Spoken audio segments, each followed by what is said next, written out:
Another evening, another world to visit. Get settled. Find the position your body already trusts for sleep, the one it falls into without being told, and let yourself sink into it now rather than later. There is no reason to rush toward rest tonight. We have hours ahead of us and nowhere else to be. If you can dim the lights a little, do that now. If there is rain against your window, so much the better, because there is rain in tonight's story too, coming down cold and steady on a stone facade a long way from here. And it will be good company for the rain outside your own. Somewhere beneath a marble floor tonight, in a room you will never see in any photograph, a boy of 17 is standing over 400 pairs of leather boots, working a soft cloth over the last of them by the light of a single gas jet, while upstairs, one flight above his head, String Quartet is finishing its final piece for a room full of people in silk and broadcloth who have no idea he exists. That is where we are going tonight. Not into the ballroom, not into the guest suite with the roaring fire. Into both of those places, yes, but also into the narrow stone passage between them, the one that never appears in the paintings, where the actual work of an evening like that one gets done. We are stepping into a grand hotel in the last years of the 19th century on a wet November night, as the doors turn and the lamps come up, and an entire small city of people, some of them guests, most of them not, settles into the rhythm that will carry it through until morning. You will meet a man whose job is to walk that whole building once every hour until dawn, checking on every person in it, whether they know his name or not.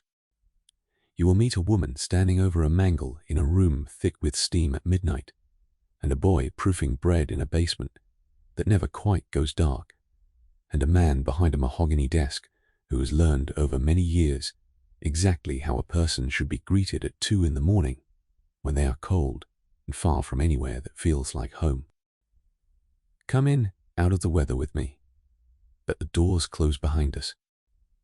Tonight, we are going to spend a full night, one complete night, inside a great American hotel of the 1890 seconds, the kind of place people still picture when they imagine that era at its most polished, all marble and gaslight and orchestras behind potted palms.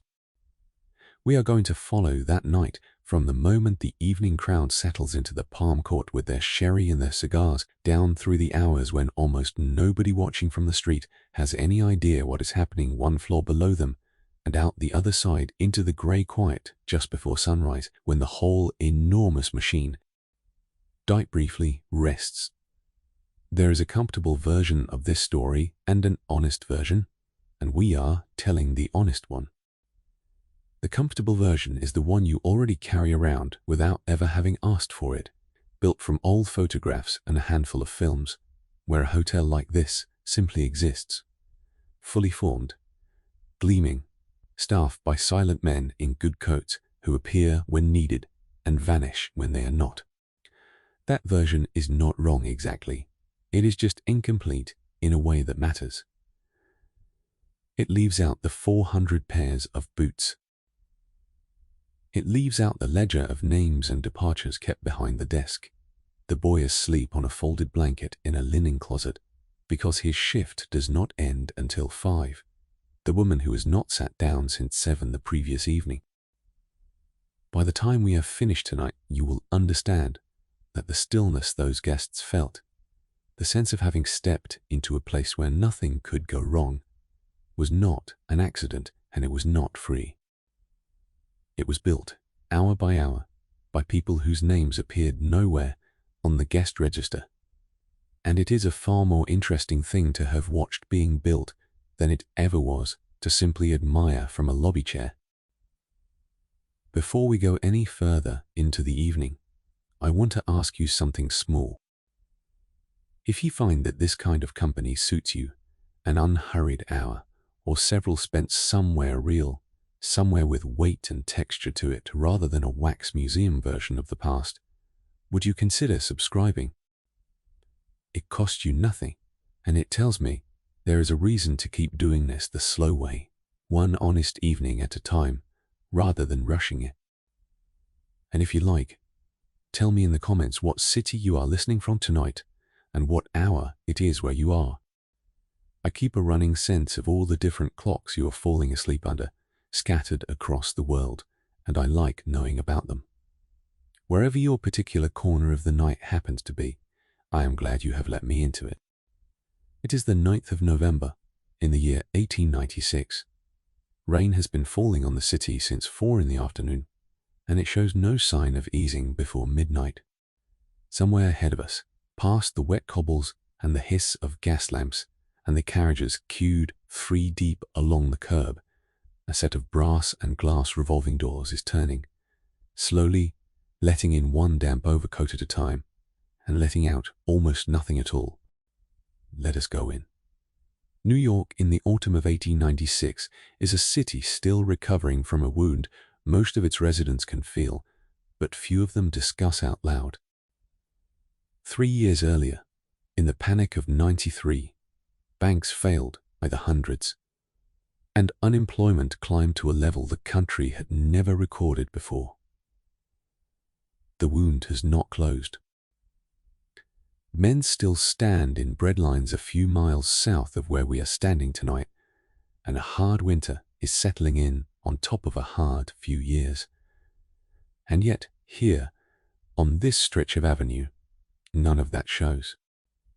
The street is lit by gas lamps, spaced with almost mathematical precision, throwing pools of soft yellow light onto wet paving stones, and the buildings rising on either side of it are new or newly grand, faced in limestone and granite that has not yet gone black with soot the way the older parts of the city have. This is one of the strange truths of the era. The same decade that produced the worst economic collapse anyone alive had ever lived through also produced some of the most extravagant private wealth the country would ever see. And very little of that wealth troubled itself to look at the other. The hotel we are visiting tonight, which we will call the Corinthian, for that is close enough to what it was. It spares us arguing over which real establishment did what. First opened its doors in 1893, the same year the panic began, funded by men who did not seem overly concerned about the timing. It rises 8 stories above the avenue, faced in pale stone with a deep cornice at the roofline and a row of fluted columns flanking the entrance. The columns that gave the place its borrowed name. Above the columns, carved into the stone, a motto in Latin that almost none of the guests below can read, and almost none of the staff have ever been asked to. The building took the better part of 2 years to raise, designed by an architect trained in Paris, who insisted, against the wishes of at least one of his financial backers, on limestone, rather than the cheaper brick the competitors along the avenue had begun favoring, an insistence that added considerably to the final cost, but gave the Corinthian the pale, almost bone-white face it wears tonight under the rain, a face that has already begun faintly to darken at its lower courses where 3 winters of city soot have started their slow work. The windows on the lower floors are tall enough that a person could stand upright and still have room above their head, glazed in the new plate glass that only recently became affordable to install in such quantity. And behind those windows, warm gaslight, soon to be electric light in the newer wings. One glows out onto the wet street like something from a magic lantern show. The smell of the street itself has not been improved by any of this. Coal smoke hangs low in the damp air, settling into wool coats and horsehair upholstery alike. Horse traffic still outnumbers anything mechanical by a wide margin, so the gutters carry what horse traffic always leaves behind. And the rain tonight has turned that into a thin, dark, unpleasant paste along the curbstones. Closer to the hotel entrance, though the smell begins to change, the way it always does at the threshold of somewhere built to feel like an escape.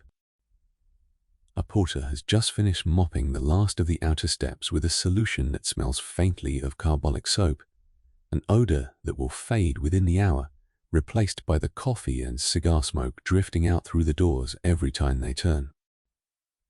Underneath both of those, if you stand close enough to the entrance the way our guests tonight will not think to, there is the smell of beeswax floor polish, applied fresh to the marble at 4 o'clock that afternoon by a man whose name we will learn shortly, and who has already gone down to start a very different part of his evening. The sounds out here are layered the way city sounds always are, though this corner of the city has arranged itself to keep the harsher layers at a polite distance. Carriage wheels on wet stone. The occasional bark of a cab driver, calling out a fare. Somewhere down the block, a boy hawking the evening edition of a paper. Nobody in this part of town especially wants to be seen buying on the street, though several of tonight's guests will have it delivered quietly to their rooms before they sleep. And under all of it, closer now, the low murmur of conversation drifting out through the revolving doors each time they turn. Laughter that has had 2 glasses of sherry behind it. The particular hush that expensive rooms seem to cultivate on purpose. The economics of this street are worth pausing over, because they explain everything that follows tonight.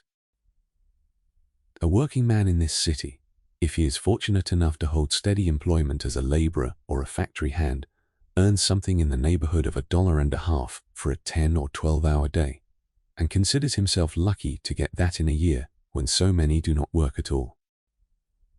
A loaf of bread costs perhaps 5 cents.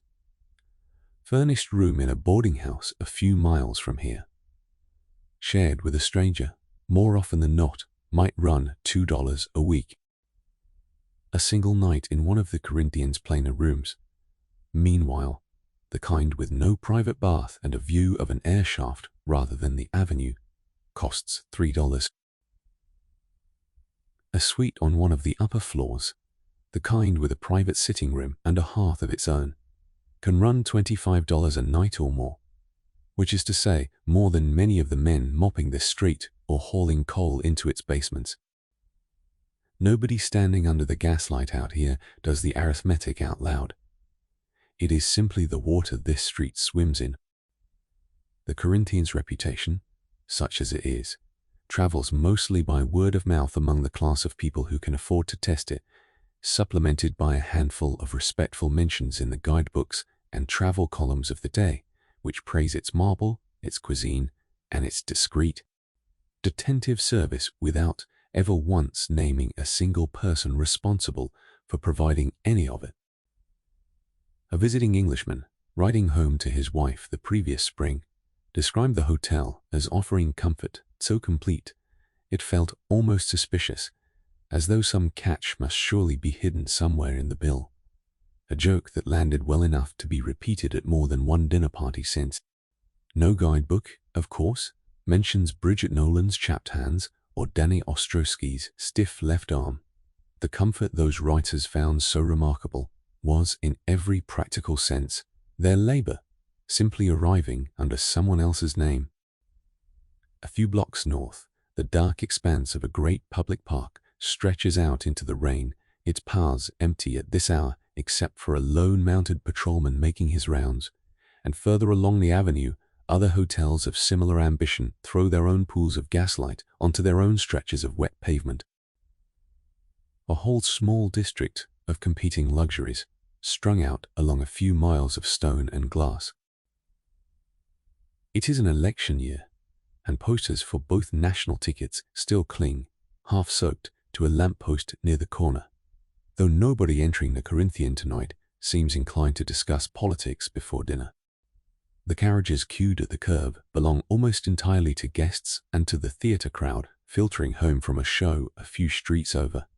Fine brums and hansom cabs alike, their drivers hunched under the same rain that has been falling on this city since 4 o'clock, waiting with the flat. Practiced patience of men paid by the hour rather than the errand. We step past the columns now, into the lobby itself, because this is where our night truly begins. The floor is marble, veined in grey and rose, laid in a pattern that took Italian stonemasons the better part of a year to finish, and it has just been polished to the kind of shine that makes women in long skirts walk with smaller, more careful steps than they would anywhere else. Gilded mirrors line the walls on either side, doubling every chandelier and every potted palm, until the room seems twice its already considerable size. A wide staircase curves upward at the far end, carpeted in deep crimson, its brass rods gleaming at every step, polished daily by a boy whose name we will also come to know. And past the staircase, through an archway framed in more of that pale Corinthian stone, the palm court itself, glowing amber, where the evening's guests are gathering now the way they gather every night at this hour, entirely unaware of how much has already happened, behind how many doors, simply so that this room could feel this effortless when they walked into it. There is one man standing near the base of that staircase right now, and he is worth knowing because we are going to spend the rest of the night with him or near him, whether he is aware of our company or not. His name is Silas Crane. He is 44 years old, and he has held the position of night manager at the Corinthian since the year it opened, which means he has spent 3 years of his life awake while nearly everyone he knows has been asleep.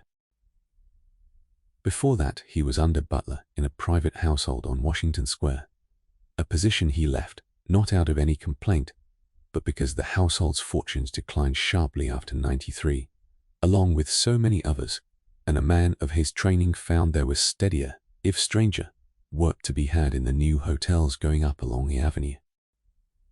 He wears a black coat that fits him the way a coat only fits a man who has worn some version of it for 20 years, and a watch chain across his waistcoat holding a pocket watch that belonged to his father, a Dublin clockmaker, who died when Silas was 19 and left him almost nothing else worth keeping. He is a widower.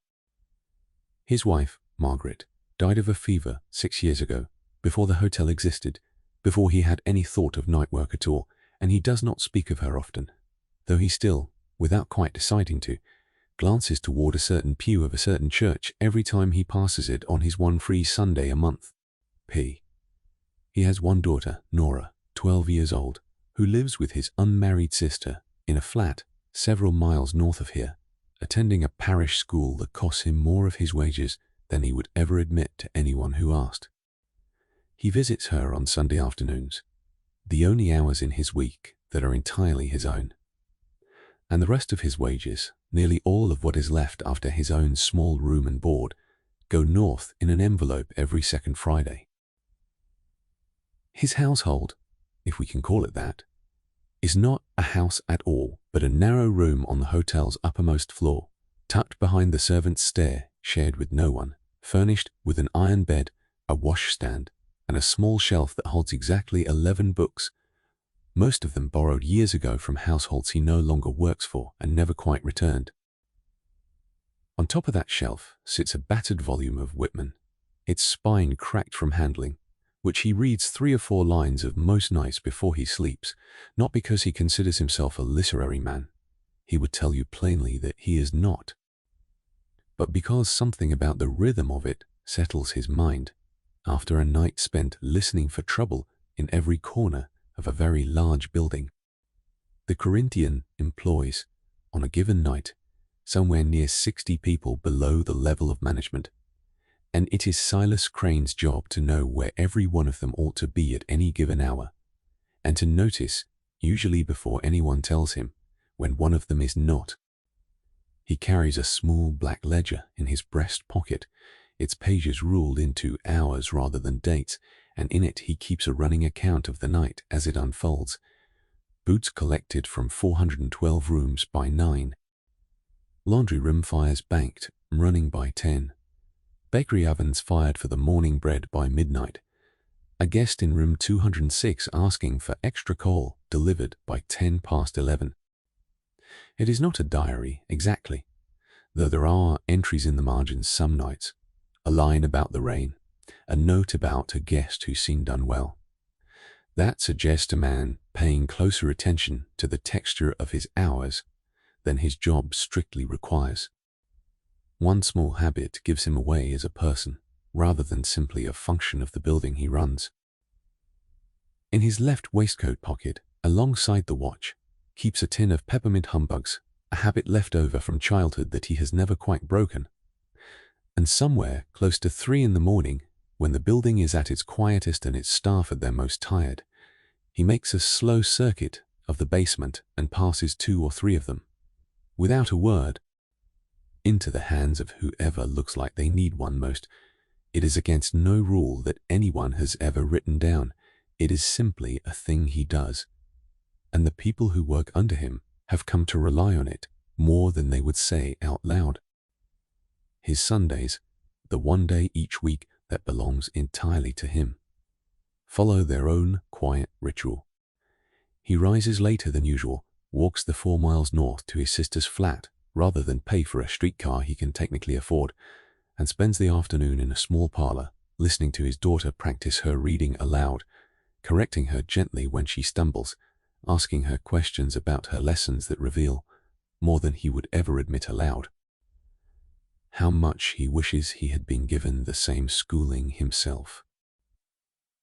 He does not speak to Nora about his work in any detail, only that he keeps a large hotel running through the night so that people can sleep comfortably in it.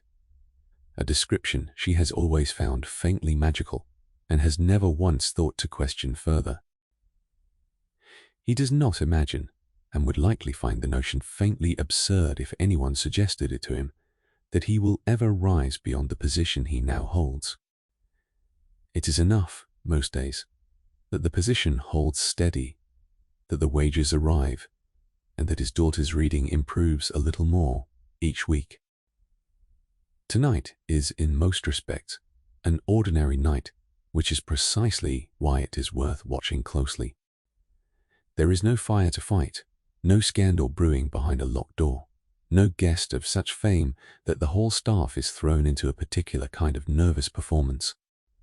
There is only the rain, cold coming down off the river, a hotel at roughly 80% of its capacity, and 100 and some guests who expect, without ever having to ask for it, that everything that needs to happen tonight will simply happen invisibly on their behalf. Silas Crane's ledger for this evening already has 14 entries in it, and it is not yet 9 o'clock. He checks his father's watch against the clock above the front desk, finds them within half a minute of each other, which satisfies him, and begins his rounds. At the entrance itself, a doorman named Michael Boyle has been standing beneath the column since 6 o'clock. Broad-weathered man in a heavy caped coat, who greets every arriving carriage with the same unhurried courtesy, regardless of who steps out of it, though the hotel would have traded into him regardless had it not come naturally. He has spent the last 2 hours handing damp umbrellas to waiting porters, steadying elderly guests on the wet marble steps, and exchanging a brief practiced word with drivers he has come to know by name over 3 years of standing in this same spot through every kind of weather the city can produce. Tonight, with the rain still coming down steadily, his coat has soaked through at the shoulders more than once, dried by the small stove kept for him just inside the vestibule, and put back on again each time a fresh carriage pulls up to the curb.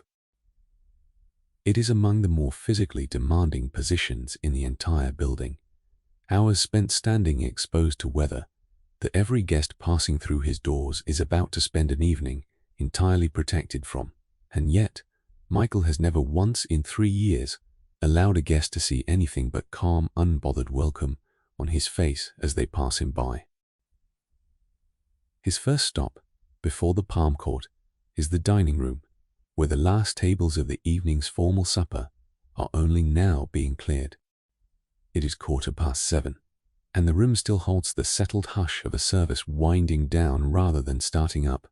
Low conversation, the soft clink of silver against china, a final round of coffee being poured from tall silver pots by waiters moving in that same rehearsed, weightless way we have already come to expect of them. The room seats 200 at full capacity and has been near it tonight, laid with heavy white linen, fresh from Bridget Nolan's mangles that same afternoon, set with silver polish daily by a boy whose entire job is silver and nothing else, and lit by gas sconces along the walls that throw a soft, even light over place settings arranged with a precision that took the head waiter the better part of an hour to inspect before the doors opened. The kitchen behind that dining room is its own small country, ruled by a French-trained chef named Monsieur Delacroix, a man of considerable temper and considerable skill who commands a brigade of nearly 20 cooks organized along strict, almost military lines, station for the elaborate cold work and pastries that this era's fine dining prized above almost everything else. Tonight's supper ran to 7 courses, consommé, a fish course, a saddle of mutton, a sorbet to clear the palate, game birds, a salad, and a dessert course, finished with spun sugar work that took one pastry cook the better part of the afternoon to prepare and perhaps 4 minutes to be eaten and forgotten by the guests it was set before. The timing of such a meal, course after course, arriving at precisely the right moment for 200 separate plates, depends on a coordination between kitchen and dining room so exact that a single delayed course can cascade into chaos, affecting every table in the room, and yet from where the guests sit, the whole performance appears as effortless as the sherry now waiting for them one room over. Most accounts of dinner service in a hotel like this one get the picture wrong from the start. They imagine a kitchen as simply a larger, busier version of a household kitchen. More hands, more pots, but fundamentally the same kind of place. It was not. A hotel kitchen, serving 200 covers a night, operated more like a small factory than any household ever could, with a division of labor so fine that a single cook might spend an entire 12-year career doing nothing but sauces, never once touching a roast or a pastry. Developing in that narrow specialty a level of skill that would have been considered unnecessary, even faintly ridiculous, in any home kitchen in the country. It was this specialization, more than any single ingredient or recipe, that allowed a room full of strangers to be fed, correctly and beautifully, at the exact same moment, night after night, without ever once seeming rushed. Silas exchanges a few words with the head waiter about the evening service, confirms the dining room will be reset for breakfast well before 6, and continues on toward the palm court, where the string quartet is already tuning quietly behind its screen of potted palms. It is 8 o'clock, and the palm court is at its fullest hour of the evening. The string quartet, tucked into an alcove behind a screen of potted palms so tall they nearly graze the ceiling, is working through something quiet and unhurried, a piece meant to be heard without quite being listened to, the way good background music always is. Under the amber light of a dozen small chandeliers, perhaps 40 guests are settled into velvet chairs arranged in loose clusters around low marble tables, and the room smells the way this room always smells at this hour, cigar smoke curling up toward the fronds overhead, roasted coffee from trays passing between tables, tanned, a trace of orange water and rosewater perfume drifting off the women's gloves, and underneath all of it, very faint, the beeswax polish still rising off the floor. A waiter, one of 11 working this room tonight, crosses in front of Silas with a tray held at exactly shoulder height, 4 glasses of sherry balanced on it without a wobble, and does not so much as glance at the man he is passing, which is precisely correct. The staff of a room like this are trained, from their first week, to move as though they are furniture that happens to walk, present exactly when needed, and otherwise simply part of the architecture. It is one of the more curious performances of the era, and it is worth pausing on because it did not happen by accident. New hires at hotels of this class spent their first weeks drilling nothing but movement, how to carry a tray past a seated lady without letting a single fold of her skirt brush the waiter's trouser leg. How to refill a water glass without the sound of the pitcher's lip ever touching the rim of the glass. How to answer any question at all with the same even, unbothered tone, whether the guest was asking for more bread or reporting a death in the family upstairs. The stillness those guests feel in this room, the sense that nothing here could possibly go wrong, is not the absence of effort. It is the most disciplined effort in the building, and it is precisely because it succeeds so completely that almost none of them will ever notice it was there at all. Near the far window, an elderly woman in black bombazine sits alone with a small glass of sherry and a shawl arranged with obvious care over her shoulders. This is Mrs. Slade Aldrich, 71 years old, a widow who has taken a suite at the Corinthian for the entire winter season, rather than open her own house on Fifth Avenue, which she now finds too large and too quiet to bear without her husband in it. She comes down to the Palm Court every evening at 8, orders the same sherry, and stays until the quartet finishes its second piece, after which a particular waiter, without being asked, will step forward to walk her to the elevator.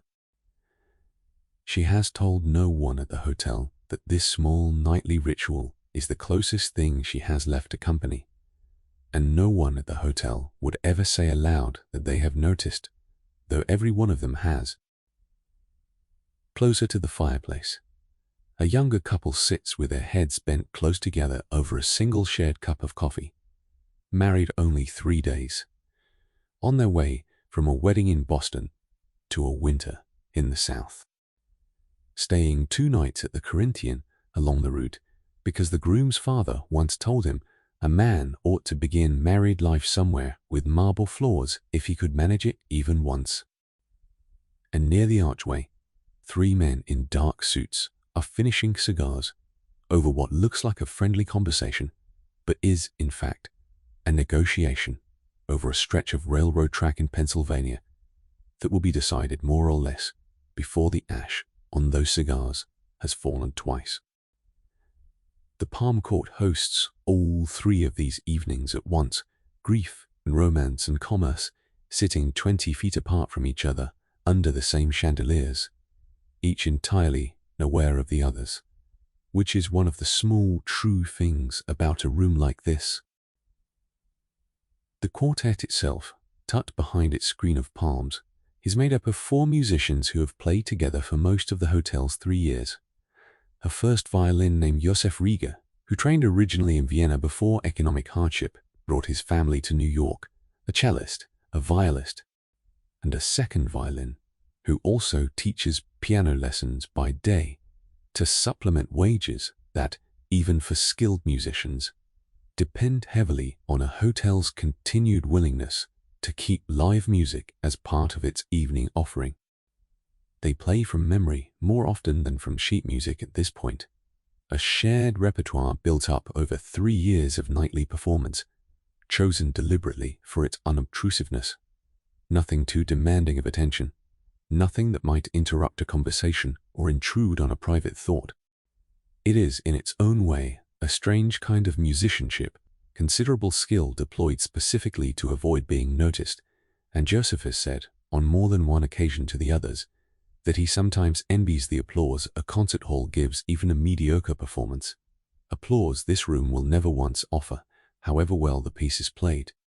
Silas crosses the room once, unhurried, exchanging a nod with the head waiter, a brief word with the wine steward about a case of claret that arrived slightly short, and reaches a section of paneling along the eastern wall that looks, to any guest who happened to glance at it, like simply more wall.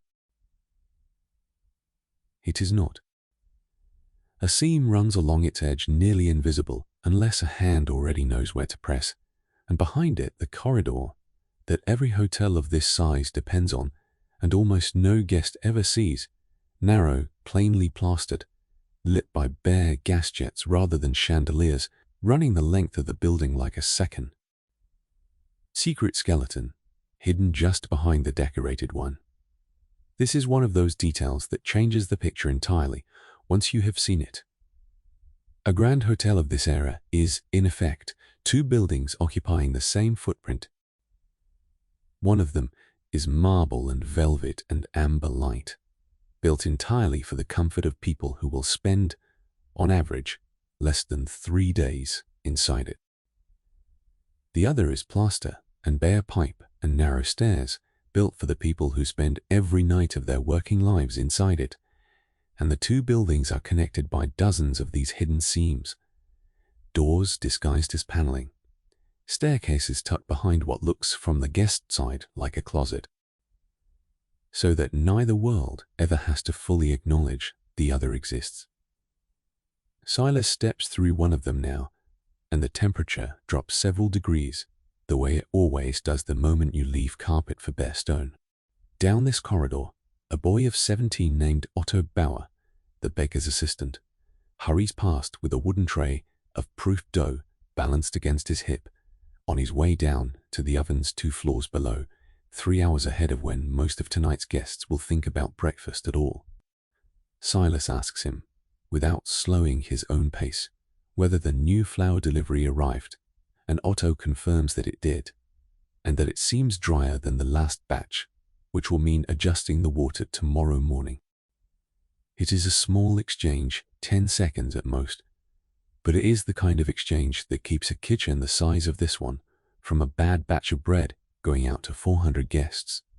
And Silas notes it mentally, the way he notes most things, without breaking stride. Further along, near the service stair, Patrick Guilfoyle, the head night porter, a broad, quiet man of 52, who has worked at the Corinthian since the day it opened and at 3 other hotels before that, is beginning the collection that will occupy the better part of his next 2 hours. Guests on the upper floors have been instructed, gently, in a card left on every writing desk, that boots left outside the door by 9 will be returned, cleaned, by 6 the following morning. And on a night like this one, with the hotel near capacity, that means somewhere close to 400 pairs of boots and shoes, in every size and condition. From a young man's scuffed evening pumps to an elderly gentleman's heavy winter boots, caked with the same wet street grime we passed through an hour ago.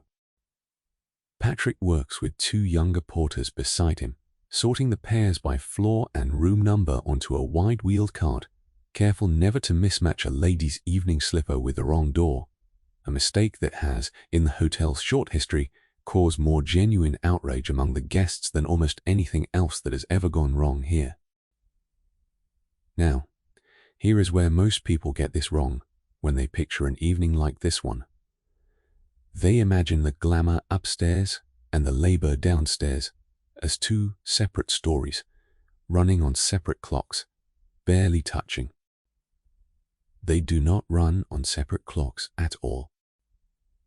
Every single thing happening in the Palm Court right now, the quartet, the sherry, the perfect stillness of the waiters, is being made possible in real time, at this exact moment, by a corridor full of people moving quickly through the cold behind a wall the guests will never think to knock on.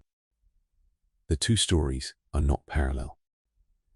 They are the same story, told from opposite sides of a single seam in the plaster. And tonight, because we are following Silas Crane rather than any of the guests, we get to read it from the side that usually goes unwritten. It is 9:15. Now, the quartet has begun its second piece. Down in the boot room, Patrick's cart is already half full, and somewhere below that, the ovens Otto is tending have begun to warm the whole lower level with the first faint smell of yeast. Silas checks his father's watch once more, makes a short note in the black ledger, and continues down toward the stair that will take him into the deeper part of the building, where the night's real work is only just beginning. Before we follow him down, though there is a small detail worth staying with a moment longer, because it opens into something considerably larger than one boy's tray of boots. This is one of those moments where a single fact, sitting quietly at the edge of a scene, ends up telling a bigger story than the scene itself. The numbers are worth pausing over. A single night in one of the Corinthians' upper suites, the kind with a private sitting room and a hearth, costs somewhere near $25. That single night, spent by one guest who may or may not ever leave the room before checkout, is worth roughly what Otto Bauer, the baker's assistant tending the ovens right now, earns in an entire month of standing over proofing troughs from 4 in the afternoon. It is worth more than what Patrick Guilfoyle, 52 years old and head of the night porters, takes home in 3 full weeks of cleaning other men's boots. A guest could, without spending lavishly by the standards of this room, spend more in one evening's sherry and cigars in the Palm Court than a laundress 2 floors below earns in a week, bent over a mangle in a room thick enough with steam that her hands are chapped raw by the end of most shifts. None of this means the guests upstairs are villains, or that the hotel is some deliberate machine of cruelty. It was, in most respects, considered a decent place to work, better paid, and better fed than a great many alternatives available to an unskilled laborer or a young immigrant woman in this city in 1896. Room and board were provided for most of the live-in staff, which mattered enormously when a furnished room outside cost $2 a week on its own. But the arithmetic sat there anyway, plainly, underneath every transaction in the building, whether anyone chose to look at it or not. A bellboy like young Charlie Meeks, who we will meet properly later tonight, earns perhaps $10 a month in wages and depends almost entirely on the coins guests press into his palm for carrying a bag or fetching a newspaper, which means his actual livelihood is decided nightly, guest by guest, by people who rarely give it a second thought once the elevator doors close. A laundress earns somewhere near $20 a month. A porter, slightly more. Silas Crane as night manager earns considerably more again, something near $70 a month, a genuinely respectable wage for the period. And it is worth remembering that even at that respectable wage, nearly all of it leaves his hands within 2 weeks of arriving, sent north to a convent school for a daughter he sees on Sundays.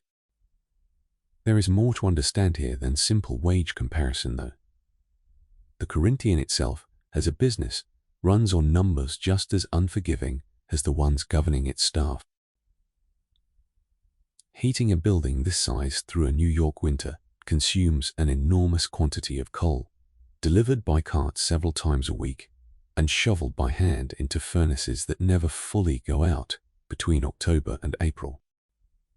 The linens alone, the damask tablecloths pressed nightly in the laundry we are about to visit, the bedsheets changed daily rather than weekly, the towels replaced at a rate that would have scandalized most households of the era, represent a standing investment large enough that hotels of this class employed a dedicated linen mistress whose entire job was tracking inventory that would otherwise simply walk out the door in a guest trunk.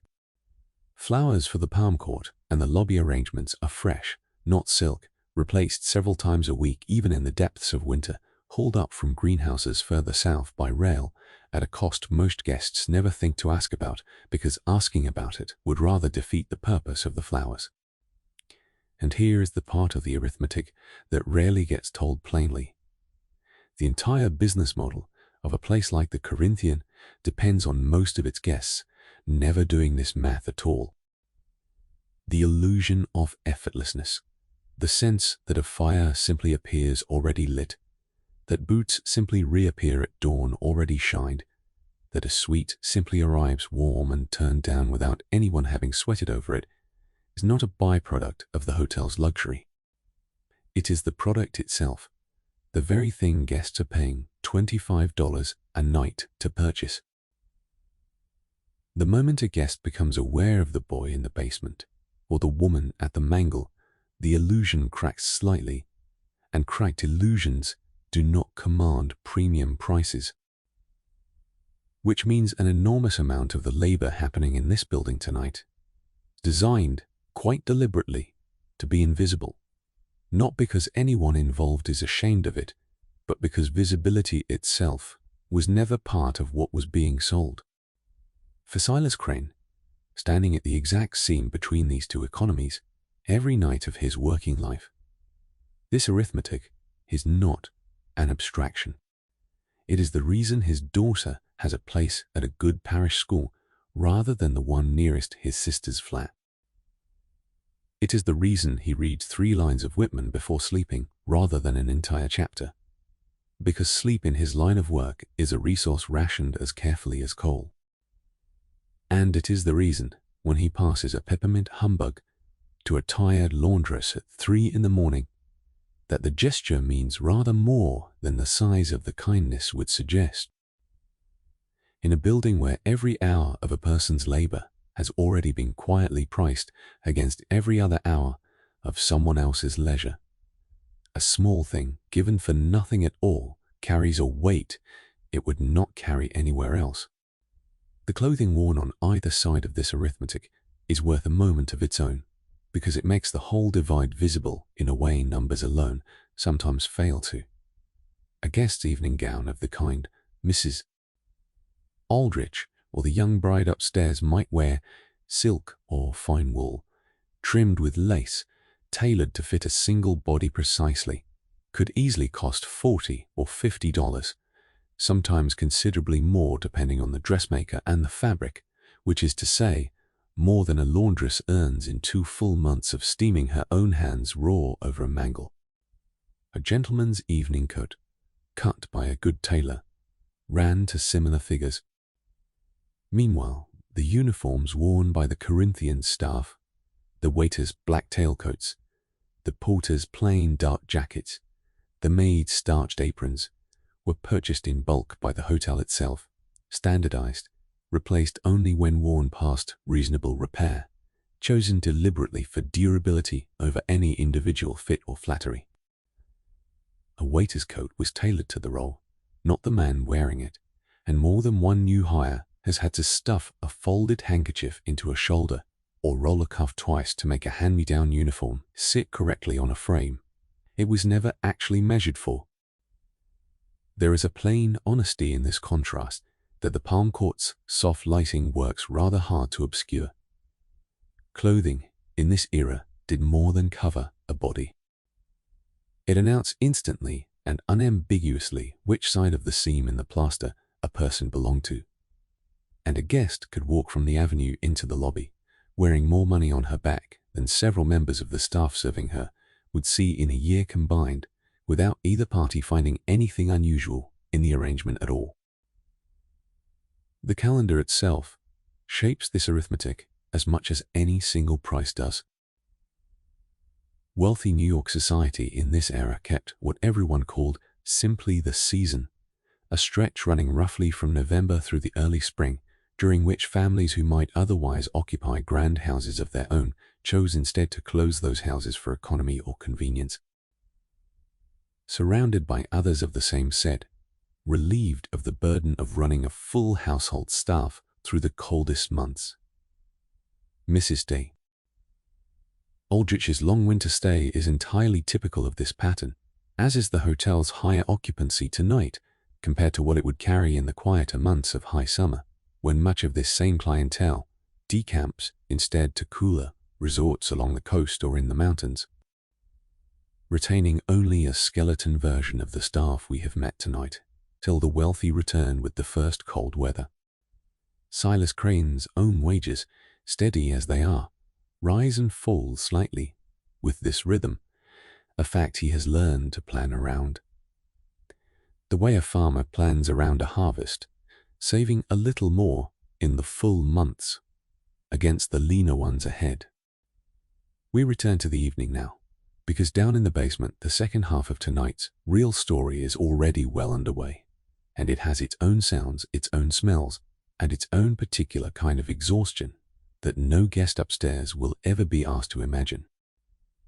It is 10:15, and Silas Crane is 3 floors below the Palm Court now, down a narrow stone stair that grows colder with every turn, into a basement that runs the full length and width of the building above it, a second footprint carved out of rock and brick, lit by bare gas jets, where the flat, white glow of the hotel's still new electric lighting installed only the previous year and treated by most of the staff with a certain wary respect, as though it might go out its own way if provoked. The boot room comes first, and it is nothing at all like the hush upstairs. It is loud in the way that concentrated, repetitive work is always loud. Brushes scraping against leather, in short, hard strokes, a low murmur of conversation between the men doing it, someone humming a few bars of a music hall tune under his breath without seeming to notice he is doing it.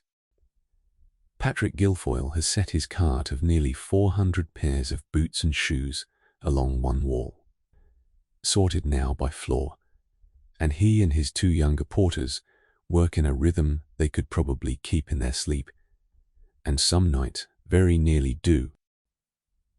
A boot comes off the cart, a rag works the blacking into the leather in tight circles. A brush follows, fast, snapping at the end of each stroke, the way a good bootblack's brush always does, until the leather takes a shine that will look, by 6 the following morning, as though the boot had never once touched a wet street. The smell in this room is heavy and almost sweet, blacking, wax and leather and the sharp tang of the vinegar solution used on the lighter-colored shoes, and underneath it, the men's own sweat, because this room runs warm even in November, heated as much by the work itself as by any furnace. One of the younger porters, a boy no older than 19, named Danny Ostrowski, newly arrived from a family of Polish immigrants settled on the Lower East Side, pauses to flex a hand gone stiff from 3 hours of brushwork. And Patrick, without looking up from his own boot, tells him to switch to the left hand for a while.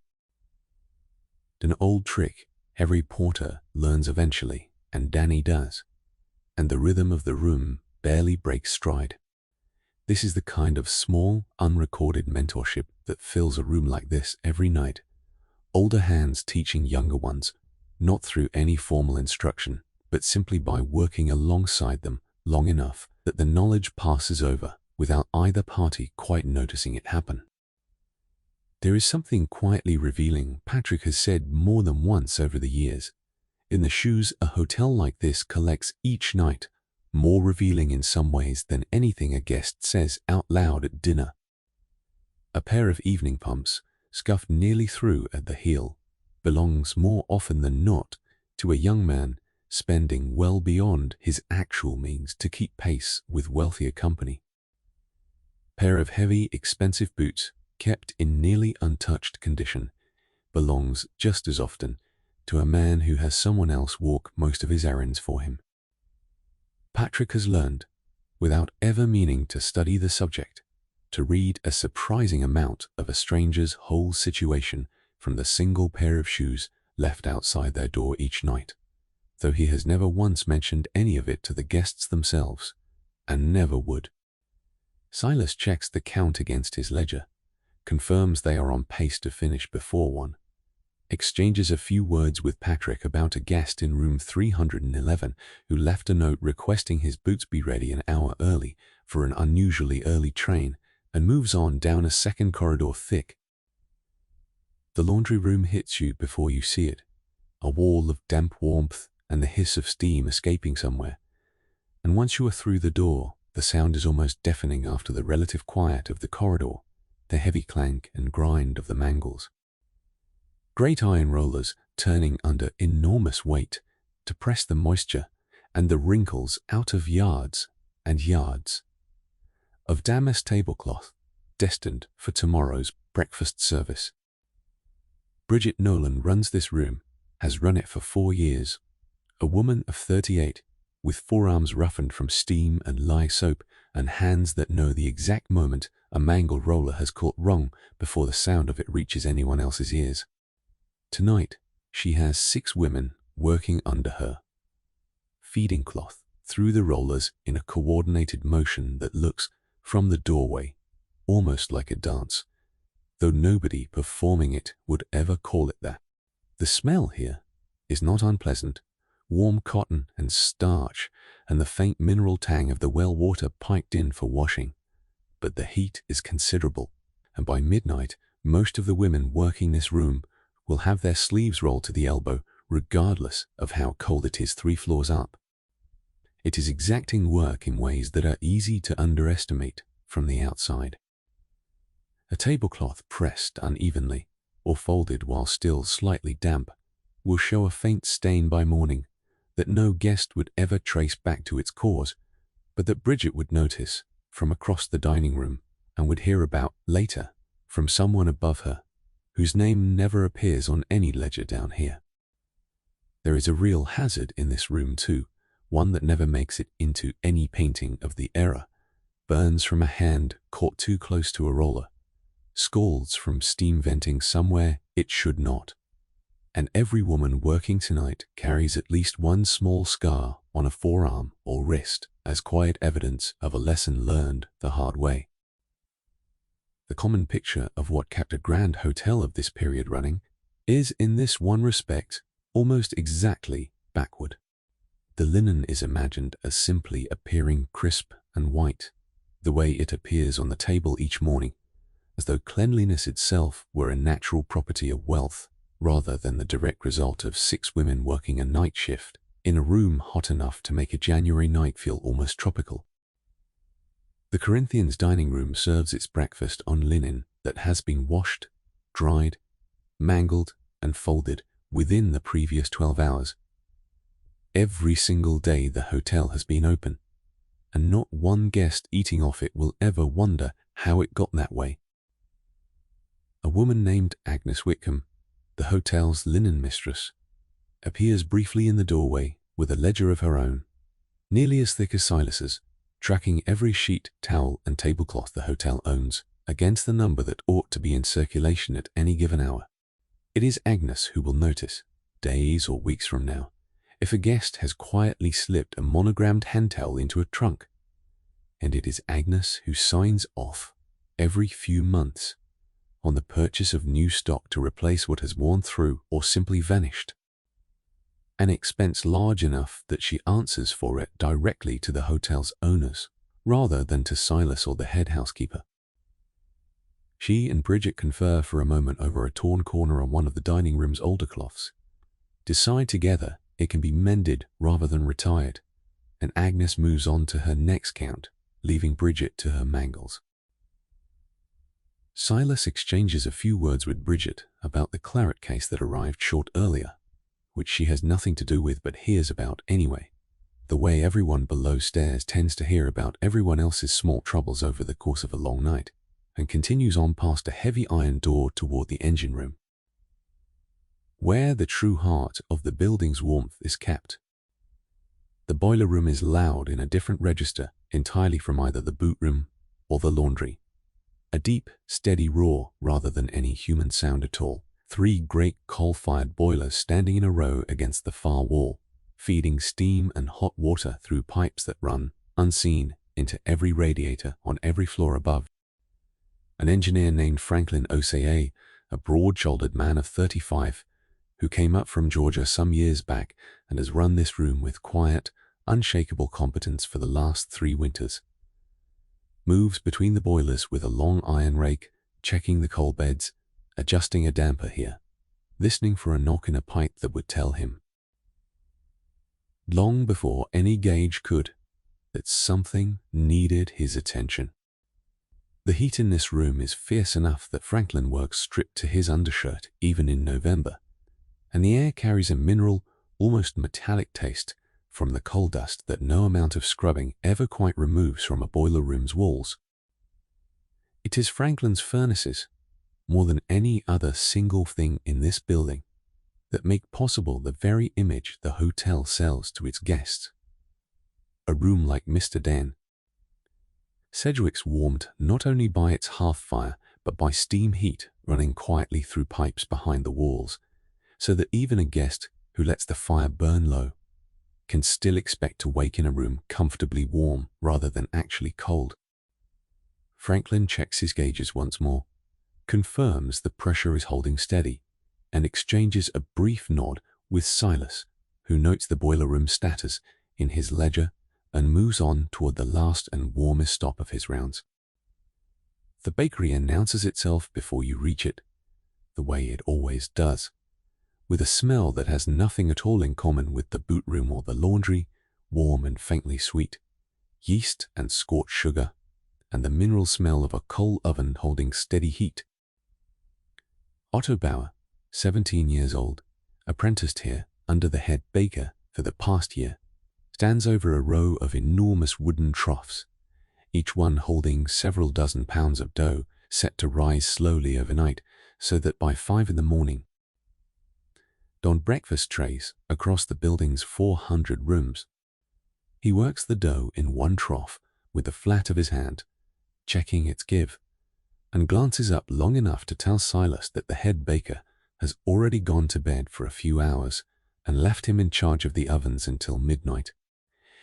Given the careful way he checks the damper on the nearest oven twice within the span of a single minute.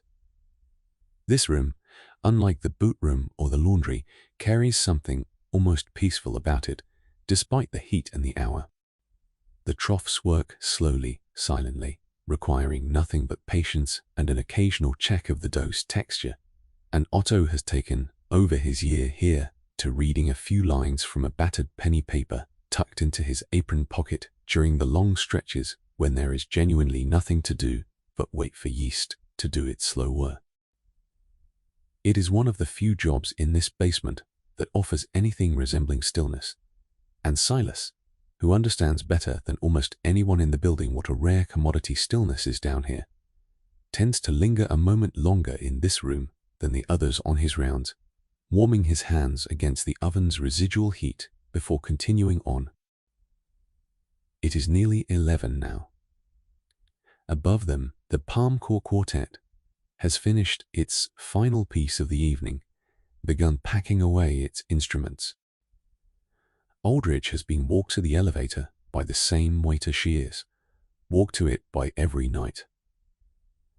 The newly married couple has gone up to their room to begin, quietly, the rest of their lives together. And down here, 3 floors beneath all of it, boots are drying on their racks, tablecloths are folding themselves into crisp, even stacks under 6 pairs of practiced hands, and a batch of dough large enough to feed 400 people, their breakfast is rising slowly, in the dark, entirely unaware that anyone upstairs will ever eat the result of it.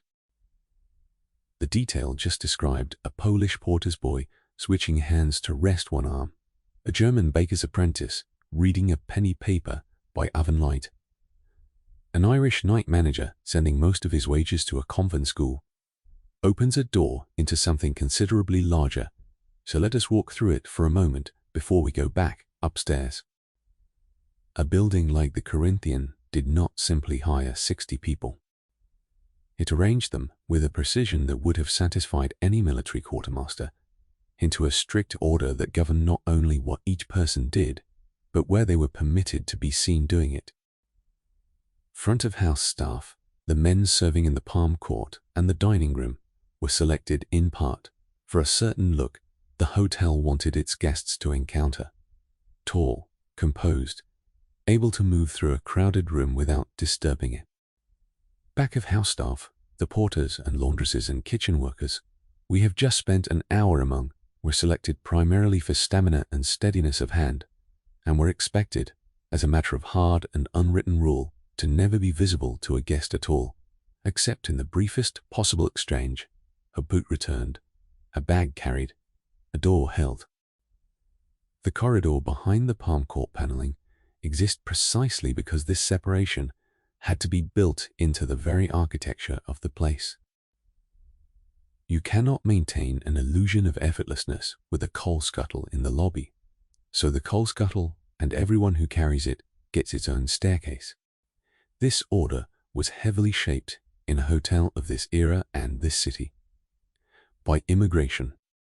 Patrick Guilfoyle and Silas Crane both arrived from Ireland as young men, part of a wave of Irish immigration that had by the 1890s come to fill an enormous share of domestic and hotel service positions across the Northeast. Otto Bauer's family came from Bavaria a decade earlier, part of a similarly large German immigrant community that gravitated towards skilled trades like baking. Young Danny Ostrowski's family had arrived from Poland only a few years back, part of a newer wave still working its way into the city's labor market, often taking the least senior, least desirable positions available, exactly the kind of long night shift brushing boots that Danny now holds. And in the dining room upstairs, though we have not lingered there tonight, a considerable number of the waiters serving that quiet, elegant room were black men, part of a long and often overlooked pattern in American hotel history, in which fine dining service, with its demand for a certain practice formality, became one of the relatively few respectable professional avenues open to black workers in northern cities during this period, even as those same men were paid less, promoted more slowly, and housed in poorer quarters than their white counterparts doing comparable work. None of these workers, whatever their background, were permitted to speak to a guest beyond the narrow bounds of their duty. A porter did not offer his opinion on the weather unless asked. A waiter did not linger at a table after the coffee was poured. The consequences for crossing these lines were swift and rarely appealed. A young waiter 2 winters back was dismissed within the hour, without severance or reference, for having accepted an invitation from a table of young gentlemen to share a private joke rather than simply deliver their order and withdraw. A lapse in formality that struck the head waiter as a serious enough breach of the room's carefully maintained distance to end the young man's employment on the spot. Silas, who was on duty that same night, still remembers the young man's face as he collected his coat and left through the same service corridor he had entered by that morning. And he has, in the years since, made a quiet point of warning new hires himself, gently but plainly, before any of them make the same mistake. Uniforms which every member of front-of-house staff wore, regardless of rank, served a double purpose in this arrangement, marking a worker instantly as staff rather than guest, and at the same time erasing, glance, whatever individual person happened to be wearing the coat that night. It is a strange kind of visibility, to be seen constantly and recognized almost never, and it shaped, in ways few guests ever considered, the entire emotional experience of working in a place like this. There is more to understand here about the health of the people keeping this building running, because it was rarely good and rarely discussed. A laundress like Bridget Nolan worked, on many nights, in air thick enough with steam to leave a persistent cough by the end of a long winter, and burns from the mangles were common enough that most experienced laundresses carried at least one permanent scar. Porters developed, over years of standing on stone floors, the chronic kind of foot and back pain that simply came with the job and was never treated as an occupational injury in any sense a modern worker would recognize, because there was no such category yet, no compensation to claim, no union representative to appeal to. A hotel worker who fell seriously ill lost wages immediately, and often the room that came with the position, since live-in staff quarters were tied directly to active employment. It was, by the standards of the era, a decent job. It was also, by any standard, a precarious one, resting on a body's continued ability to perform demanding physical labor for 10 or 12 hours a night, 6 nights a week, with very little cushion if that ability ever failed. For Silas Crane, walking this hierarchy every night, rather than occupying a single fixed position within it, the whole order is simply the water he swims in. Understood so completely, he rarely has to think about it at all. He knows which porter to send to which floor and which waiter suits which table of guests, not because any of it is written down in a manual, though a great deal of it is, but because he has spent 3 years learning the invisible grammar of this building the way another man might learn a language. It is, in its own way, a considerable skill, and one that will earn him no recognition from any guest who passes through these doors tonight. Only the quiet, ongoing trust of the 60 or so people whose working lives depend on him noticing what they need before they have to ask for it. Religion and medicine both moved through this hierarchy in their own quiet ways. worth a brief mention before we leave the basement behind. Most of the Irish and Italian staff, Patrick Guilfoyle among them, attended an early mass before their shift began. A 6 o'clock service timed almost deliberately for people whose working hours left them no other window for it. And it was not uncommon for a porter to arrive for the night shift, still faintly smelling of incense from a chapel 3 blocks over. Bridget Nolan, like several of the other women on her floor, kept a small devotional card tucked above her workstation, a private, unremarked comfort that asked nothing of anyone else in the room. Medicine, meanwhile, was a considerably harder matter.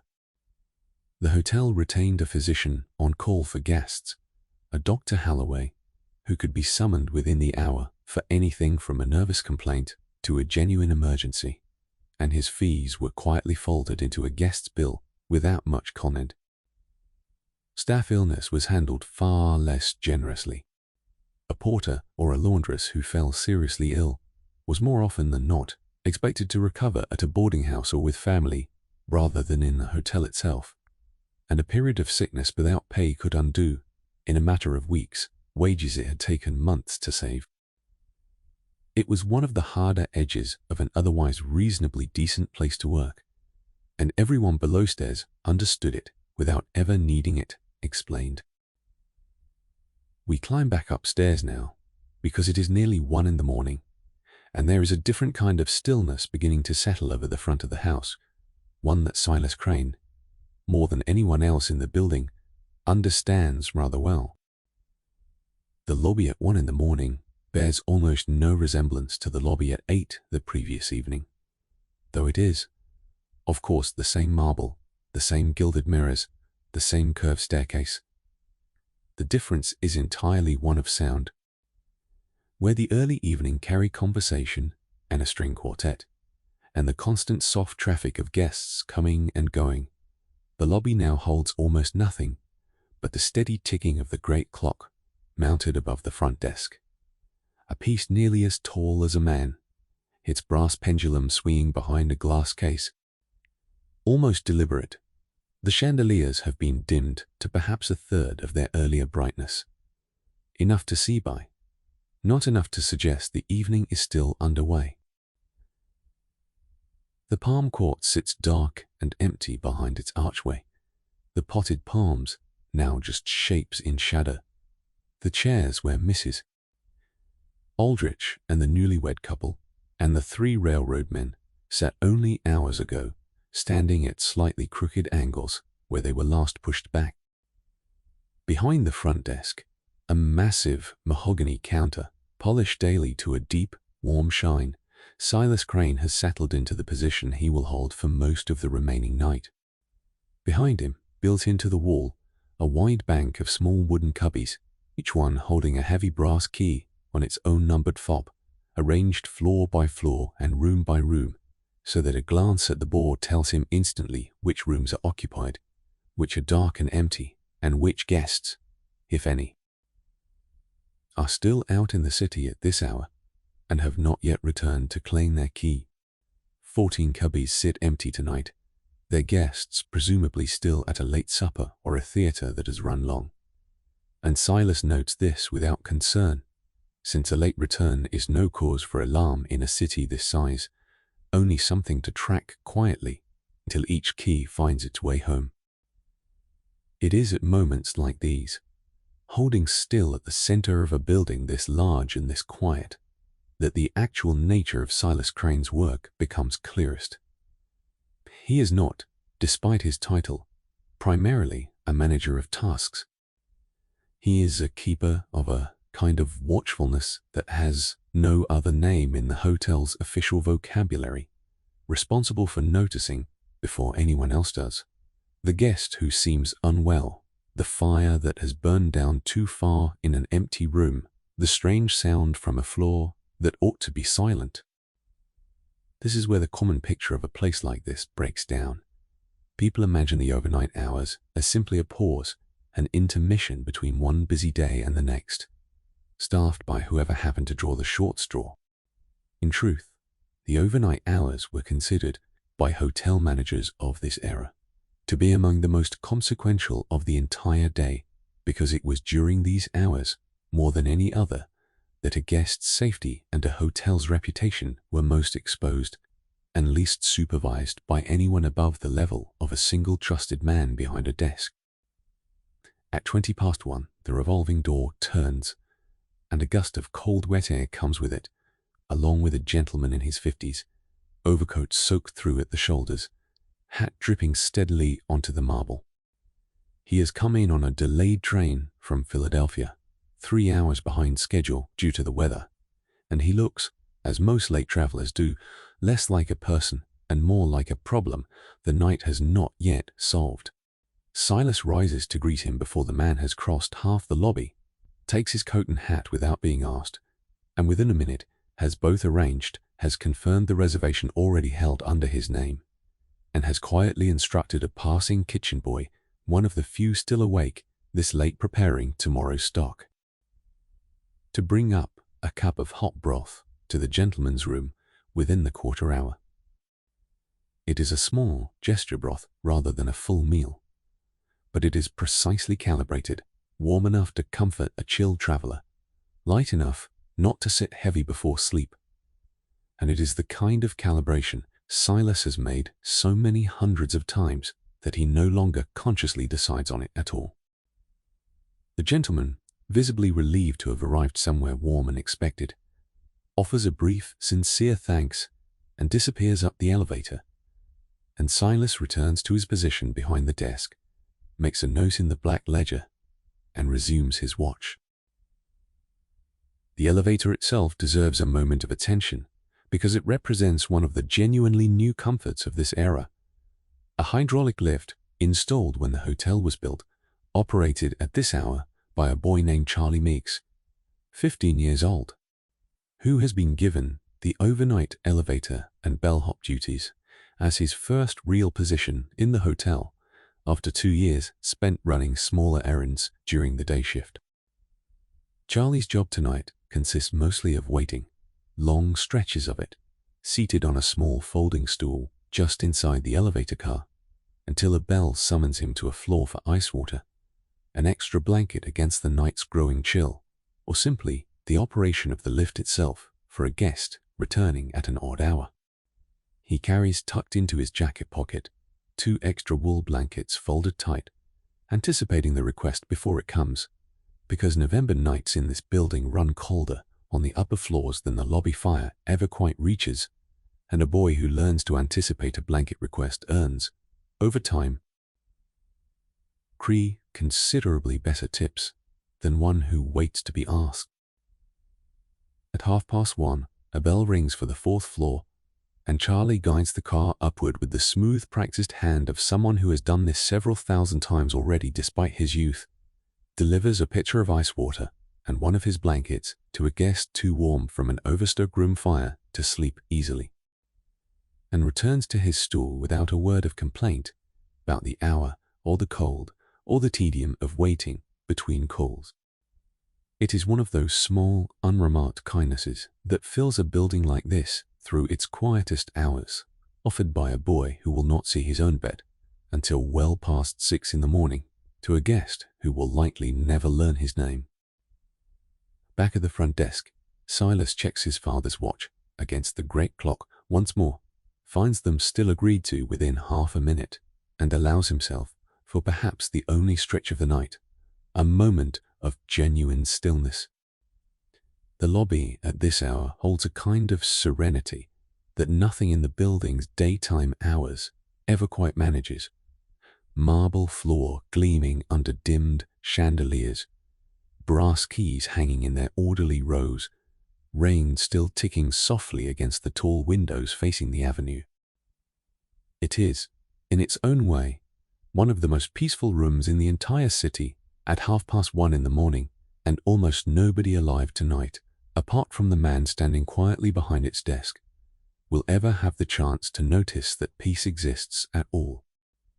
It is 1:45 now. The rain outside has begun, very slowly, to thin, though it will not stop entirely before dawn. Silas makes his second full circuit of the ground floor, checks the dining room doors are locked, confirms the last of the Palm Court's gas fixtures have been turned down for the night, and returns to his post behind the desk to wait for whatever the rest of the night has decided to bring him. Before we follow him further into the small hours, something worth understanding a little better has been shifting quietly beneath everything we have watched so far tonight, and it deserves a few unhurried minutes of its own. The Corinthian, for all its marble and its mahogany, is a building caught midway through a technological transformation that would, within another decade or two, remake hotel life almost beyond recognition. The electric lighting, installed the previous year in a handful of rooms, including part of the basement we walked through earlier, exists alongside gas fixtures everywhere else because electricity in 1896 remains expensive, somewhat unreliable, and treated by many guests with a mixture of fascination. Older guests, especially the widowed and the more conservative among the wealthy, still request rooms with gas lighting when given the choice, finding the new electric bulbs harsh or simply unfamiliar in a way that feels at odds with an evening meant to feel timeless. The hotel keeps both systems running in parallel for exactly this reason, an expensive redundancy that exists purely to accommodate two generations of guests who cannot yet agree on what modern comfort ought to look like. The hydraulic elevator Charlie Meeks operates tonight is itself a genuine marvel by the standards of a decade earlier, though it will be considered old-fashioned within 20 years, replaced eventually by faster electric traction lifts that will not require a boy stationed inside the car at all hours. A telephone exchange sits in a small room near the front desk, connected to a limited number of lines running out into the city, used mainly for hotel business rather than guest convenience, since private telephones in individual rooms remain in 1896. And in the kitchens below us, ice delivered daily by cart keeps a small number of iceboxes cold. The mechanical refrigeration that will eventually replace this entire system, still experimental, expensive, and largely confined to breweries and meatpacking plants. There is more to understand here about what all of this technological churn actually meant for the people living inside it. For a boy like Charlie Meeks, the coming decades will bring a labor market transformed almost beyond recognition from the one his father knew as elevator operation, telephone switchboards, and eventually automobile driving open entirely new categories of urban work. For a girl like Nora Crane, growing up at her convent school on her father's hard-earned wages, the opening decades of the coming century will bring, slowly and unevenly, expanded schooling, a handful of new professions cautiously opening to women, and eventually the vote, though none of that lies anywhere close enough to see from where she sits tonight. Doing her lessons by lamplight several miles from the hotel, where her father is presently checking his pocket watch against a much larger clock. The immigration that has already reshaped this basement, Irish and German and Polish hands working side by side under one roof, is itself still gathering pace rather than slowing down. A new federal receiving station opened a few years back on an island in the harbor, processing new arrivals by the hundreds of thousands each year, and a great many of them will end up, in one capacity or another, doing exactly the kind of work Danny Ostrowski is doing tonight, learning a hotel's invisible grammar one boot at a time. The city absorbing all of them is itself changing shape, stretching further uptown each year, laying the groundwork for a transit system that will eventually run underground rather than along the crowded avenue outside these doors, and for a wave of automobiles that will, within 20 years, begin edging the horse and carriage trade toward extinction, taking with it eventually the entire economy of stable boys and carriage drivers currently waiting patiently at the curb in the rain. For the hotel industry itself, change is coming from a different direction entirely, one that touches every person working this building tonight without any of them quite knowing it yet. The very labor conditions we have spent this evening observing, The long shifts, the meager independent wages propped up by tips, the precarious housing tied to continued employment will become, within the coming 2 or 3 decades, a central concern of a labor movement gathering strength in cities exactly like this one. Hotel and restaurant workers will begin organizing in earnest around the turn of the century, slowly winning shorter shifts, more predictable wages, and eventually formal union recognition in many cities.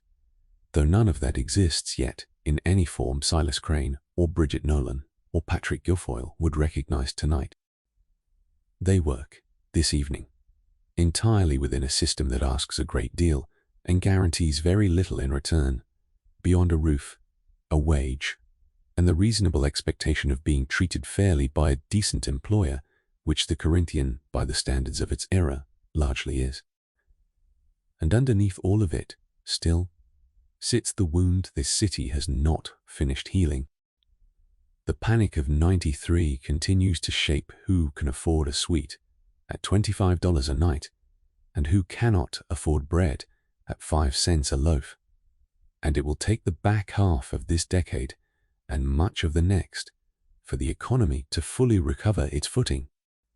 The Corinthian and hotels like it represent one of the strange constants of periods like this one, a small, brightly lit island of continued extravagance floating on top of much rougher water, sustained by a wealthy class whose fortunes rode out the worst of the panic, largely intact. None of this touches the surface of tonight in any way a guest would notice.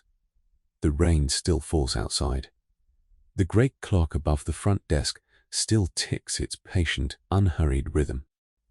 But underneath the marble and the brass keys and the perfectly calibrated cup of broth delivered to a chill traveler from Philadelphia, an entire world is quietly, slowly turning over into something new.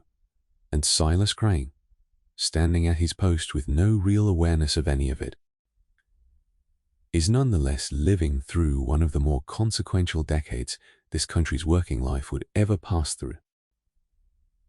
We return to him now, because it is nearly 3 in the morning, and this is the hour he has come, over 3 years of night work, to think of as the quietest and strangest of them all. It is the hour when the building's 2 populations, the 60 who work it and the 100 and some who sleep in it, come closest to trading places in importance, because almost every guest is asleep now, and almost every worker is at the most demanding stretch of a shift that will not end for hours yet. Silas leaves the front desk in the capable hands of a junior clerk for 20 minutes, a young man named Walter Pruitt, who has been with the hotel just under a year and is trusted, at this hour, to manage anything short of a genuine emergency, and makes his slow full circuit of the basement one more time before the night tips over into its final stretch. He finds Bridget Nolan's laundry room down to its last 2 tablecloths, the women's shoulders visibly tired now after 7 hours on their feet. And it is here, standing in the doorway with the steam still curling around him, that he reaches into his left waistcoat pocket and produces the small tin of peppermint humbugs he carries every night. He says nothing about it, and neither does Bridget, who simply holds out a hand without looking up from the mangle, and the small ritual passes between them the way it has passed 100 times before, unremarked, entirely without ceremony, and somehow more meaningful for that. In the boot room, Danny Ostrowski gets one too, his stiff left hand finally loosened enough to work again, and in the bakery, Otto Bauer, who has never much cared for peppermint but has never once said so, accepts his anyway and tucks it into his apron pocket to eat later, because refusing feels, somehow, like refusing something more than candy. At 3:30, a small commotion breaks the desk's stillness, though it resolves itself quickly enough to barely qualify as one. Guest on the 5th floor, an anxious young man traveling alone for the first time on business for his father's firm, has rung down convinced he heard footsteps in the corridor outside his door, an hour when the corridor ought to be empty. Silas climbs the stairs himself, rather than send Walter, finds the corridor exactly as empty as it should be, and spends a few minutes at the young man's door, talking him gently back toward calm, explaining, without condescension, that an old building settles and creaks in ways that can sound, in the deep quiet of 3 in the morning, considerably larger than they are. It is not strictly part of any written job description, but it is exactly the kind of small reassurance that a hotel of this class sells as surely as it sells marble floors and roasted coffee, and Silas delivers it the way he delivers everything else tonight, without hurry, without any sign that he would rather be anywhere else. Back down at the front desk, once more, Silas pauses beside the small iron safe built into the wall behind the counter, where guests may deposit jewelry, cash, or important papers for the duration of their stay against a claim ticket bearing nothing but a number, no name attached. A precaution taken seriously enough that only Silas and the day manager hold keys to it. Earlier this evening, a gentleman on the 3rd floor left behind a gold pocket watch chain in the dining room, discovered by a sharp-eyed busboy and brought straight to the desk rather than pocketed, and Silas has spent a portion of this quiet hour locating the man's room number, along with a short note assuring him no fuss need be made of it. It is a small thing, a watch chain worth perhaps $30, but the handling of it says a good deal about what a hotel like this actually sells its guests, not merely comfort, but a kind of trust. The confidence that whatever is set down and forgotten in a room full of strangers will still be there untouched when its owner remembers to look for it. Outside, a night watchman named Owen Farrelly makes his own slow circuit of the building's exterior every half hour, checking the side doors and the delivery entrance, where Franklin's coal is dropped each morning, more out of long habit than any real expectation of trouble on a street this quiet at this hour. He and Silas cross paths near the service entrance shortly after 4, exchange a few words about the weather finally breaking, and continue on with their separate rounds, 2 men keeping 2 different kinds of watch over the same sleeping building. In a small room just off the lobby, barely larger than a closet, a young woman named Ruth Feldman sits before the hotel's modest telephone exchange, a switchboard of perhaps a dozen lines connecting the Corinthian to a handful of other hotels, a few private residences of the very wealthy. Ruth is 19, sharp-eyed and quick-handed, one of a small but growing number of young women beginning to fill positions like this one across the city, work considered suitably genteel for a respectable unmarried woman in a way that laundry or kitchen work was not, though it paid little better and asked for hours nearly as long. At this hour, her lines sit almost entirely dark, no calls having come through since a few minutes past midnight, and she passes the quiet stretch mending a small tear in her cuff by the light of a single desk lamp, glancing up every so often at the indicator panel, out of habit, rather than any real expectation that it will light. It does, once, a little after 4:15. A brief call routed through from the telegraph office, confirming a delivery of the following morning's newspapers will arrive on schedule despite the weather. A message Ruth relays down the hall to the kitchen. Courteous tone she uses for every call, regardless of the hour or the triviality of its contents. Silas stops by her small room on his rounds, as he does most nights, less because there is any real need to check on her, than because the sight of her sitting quietly and competently at her post, the newest piece of technology in the entire building, is one of the small ongoing reassurances of his job. She will be relieved by the day operator a little after 7. Having sat awake through the whole of a night, most of the hotel's guests will never once think to associate with a telephone exchange at all, and she will walk home in the grey early light to a boarding house 3 streets over, where she will sleep through most of the daylight hours before returning to do it all again the following evening. We leave him there for a moment, on the 5th floor landing, and step instead through the door of the young traveller himself, a Mr.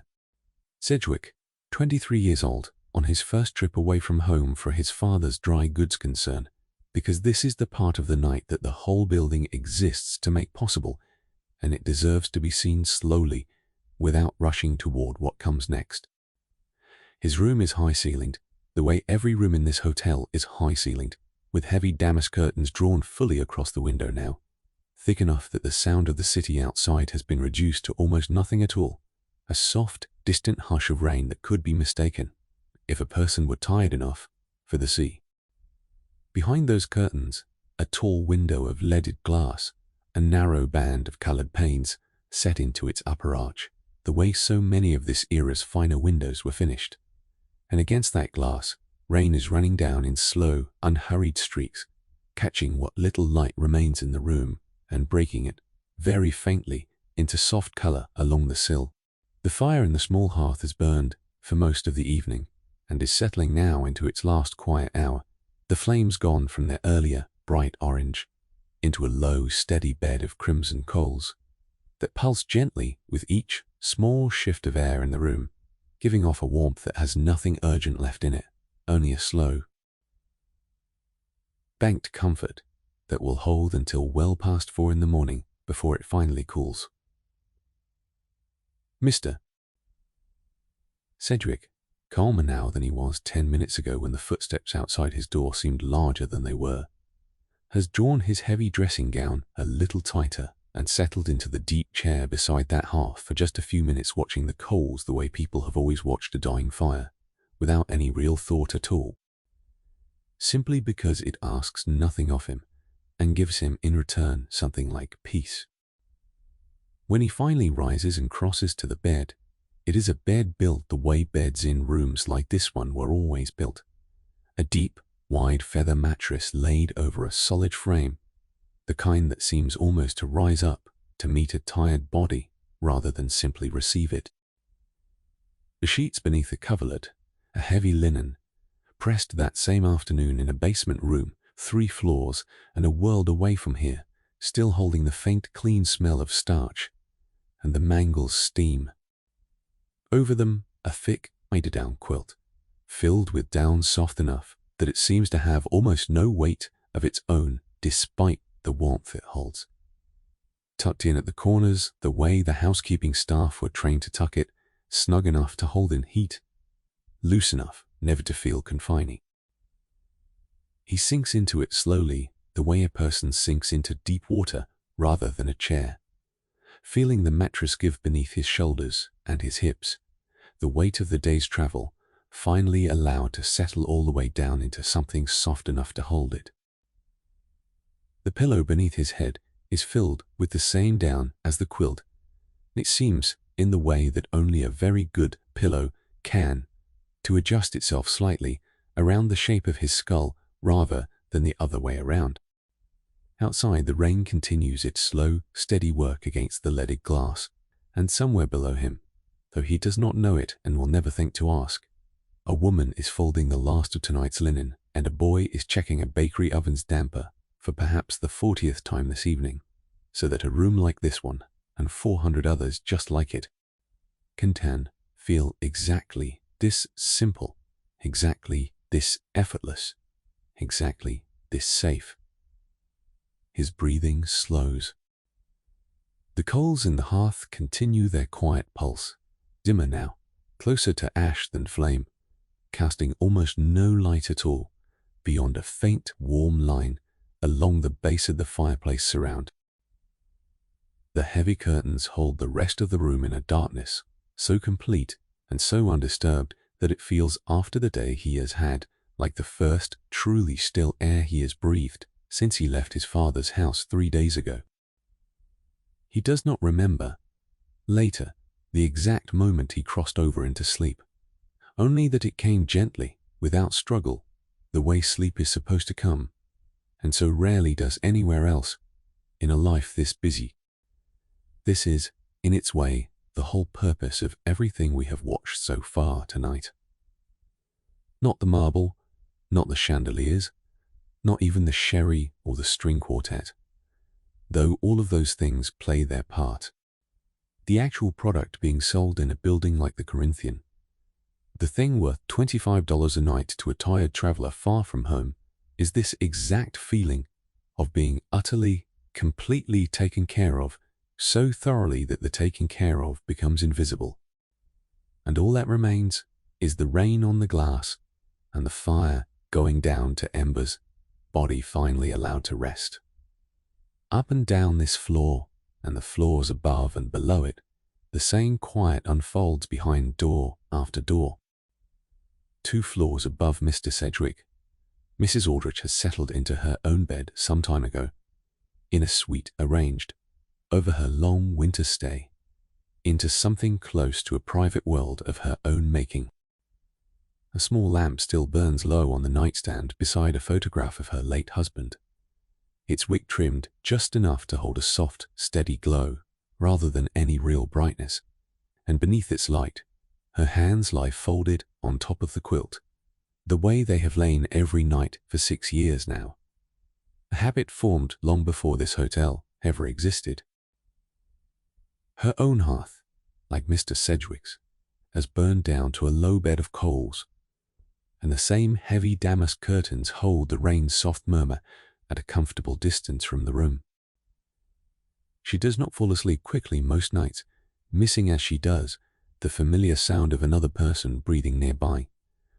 But tonight, as most nights, sleep eventually finds her anyway, gently, somewhere in the stretch of quiet, after the lamp burns itself down another notch, a breathing slowing at last into the same even rhythm settling over every other room on this floor.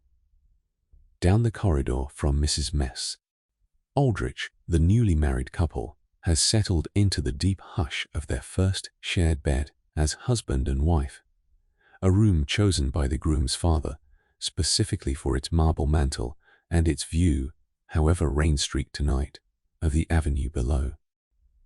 Their own fire has burned to the same gentle bed of coals as every other hearth on this floor, and beneath their own eider-down quilt they have fallen asleep exactly the way most exhausted.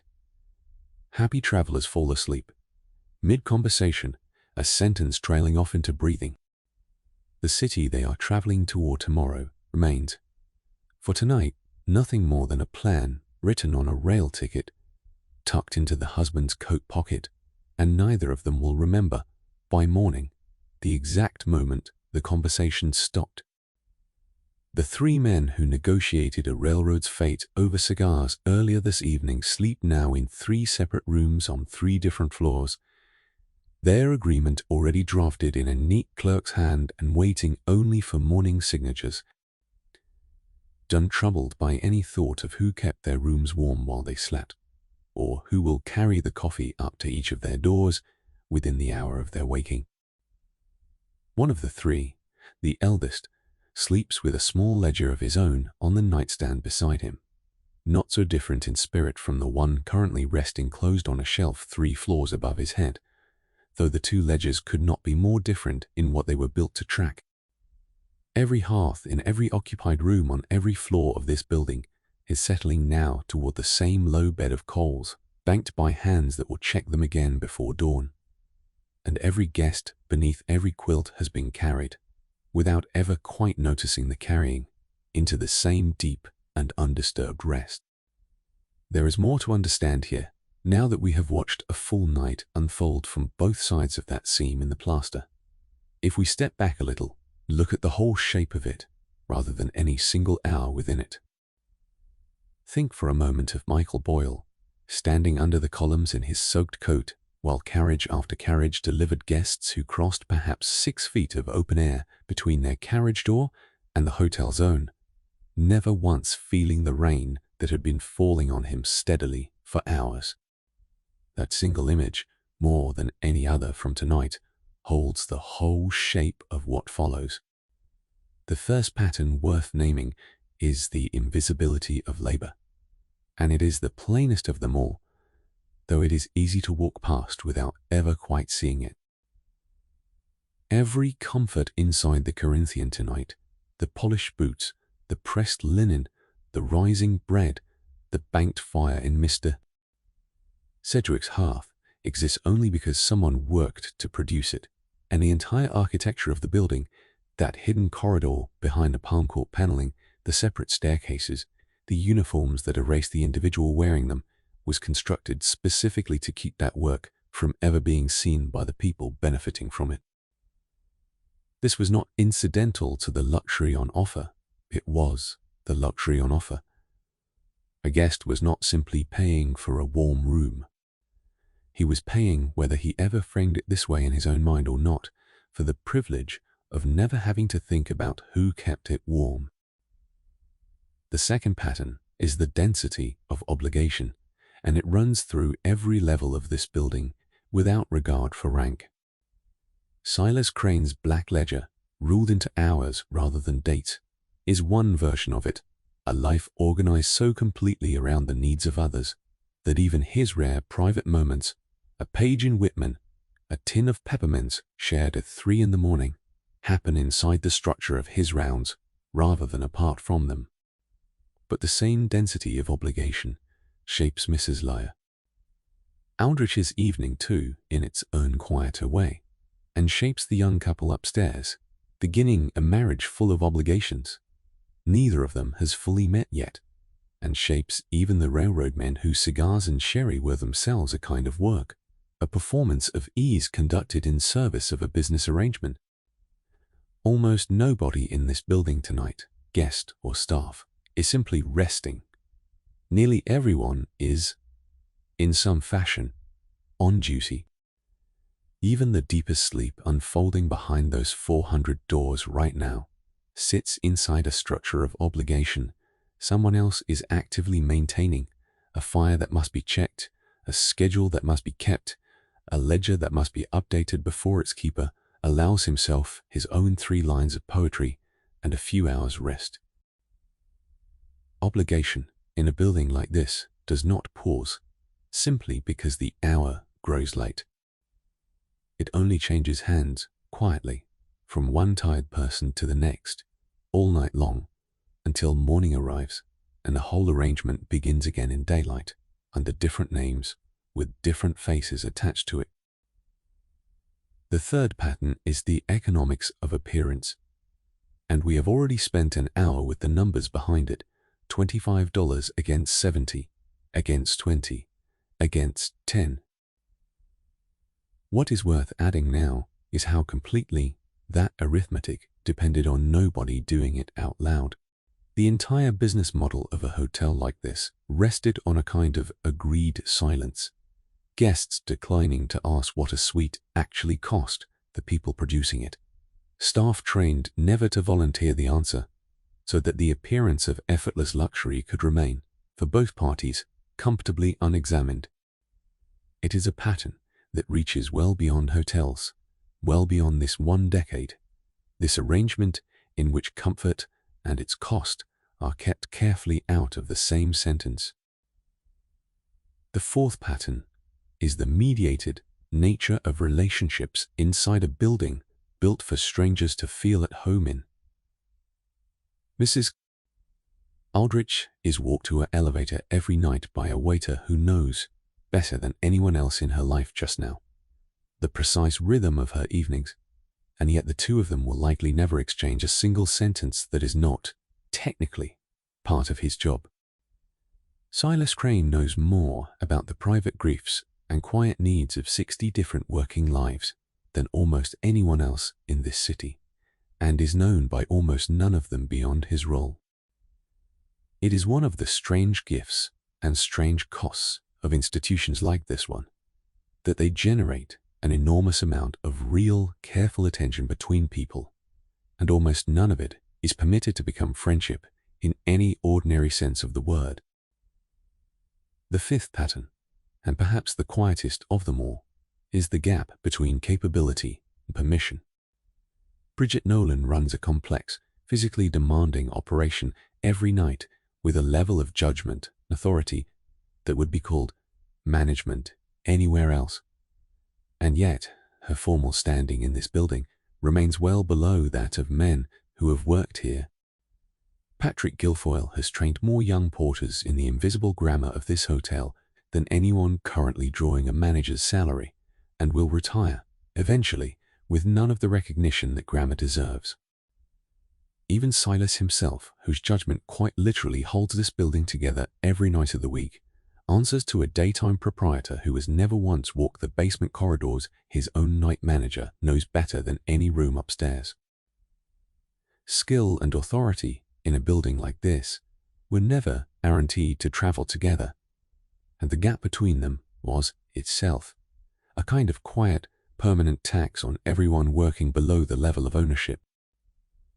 There is one more pattern worth naming before we close, and it concerns time itself, which this building manages more carefully than almost anything else it offers. A guest at the Corinthian is sold, above all, an experience of timelessness, an evening that seems to unfold at its own unhurried pace, a night that seems simply to happen rather than to be managed, a morning that seems to arrive already complete.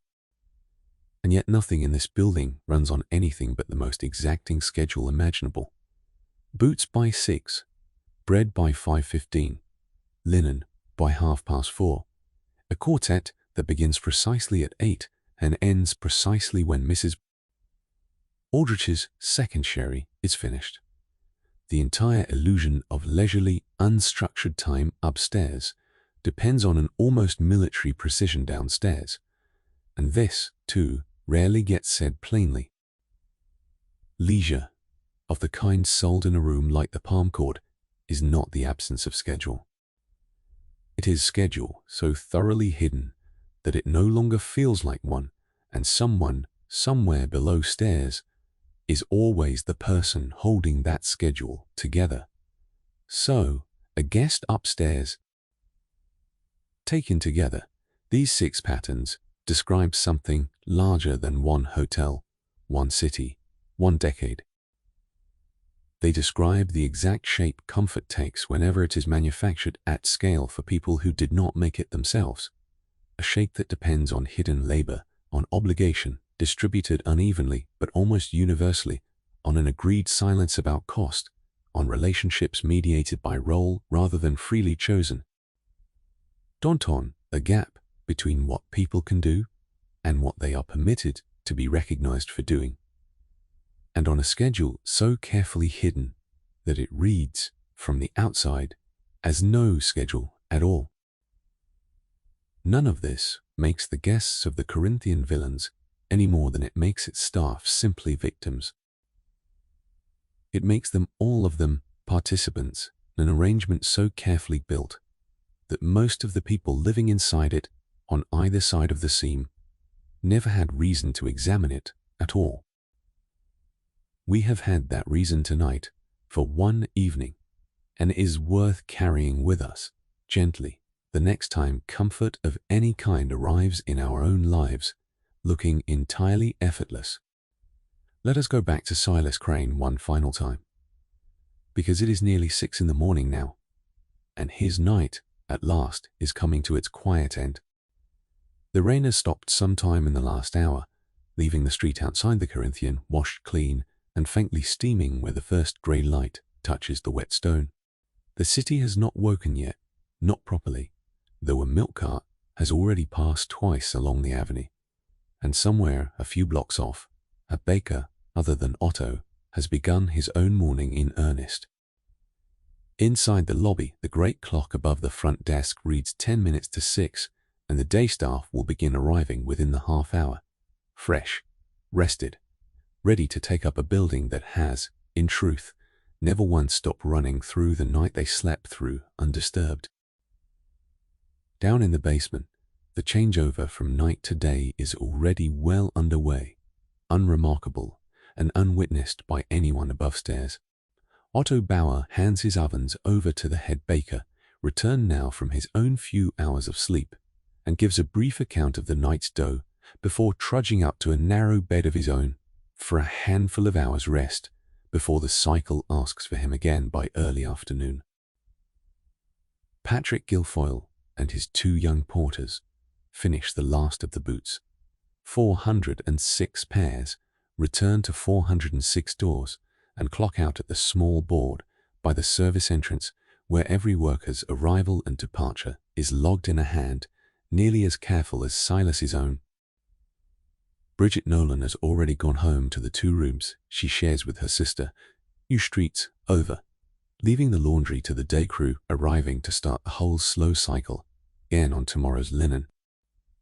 Franklin O'Shea alone remains at his post a while longer, boilers running hot, regardless of what hour the calendar claims it is, because a fire, once lit properly, does not know or care that one shift has ended and another begun.